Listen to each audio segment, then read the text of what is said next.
ఒక cinema release అయినప్పుడు దాని రిజల్ట్ బట్టి మనం ఆ తర్వాత ఎలా ఫీల్ అవుతాం అనేది మారుతుంది. 'టిల్లు' రిలీజ్ అయినప్పుడు నేను ఎక్సైట్‌మెంట్ ఫీల్ అయ్యాను. Part 1, part 2.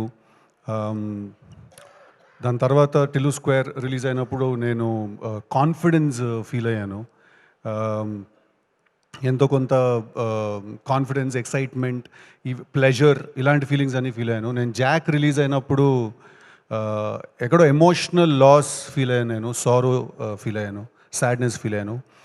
బట్ వీటన్నిటికన్నా కూడా చాలా ఇంపార్టెంట్ ఫీలింగ్ నేను 'తెలుసు కదా' రిలీజ్ అయిన తర్వాత ఫీల్ అయ్యాను. అదేంటంటే I felt content and I felt at peace. ఈ ఈ ఫిల్మ్ ఏంటంటే ఇది చాలా కాన్ఫిడెన్స్ ఇచ్చింది నాకు. చాలా చాలా ఈ సినిమా ఏంటంటే ఆహ్, ప్రశాంతంగా పడుకునేలా చేసింది ఈ సినిమా నన్ను. సో అది ఒక good night's sleep is what we're all looking for in our life. So ఈ సినిమా నాకు ఆ ఫీలింగ్ ఇచ్చింది.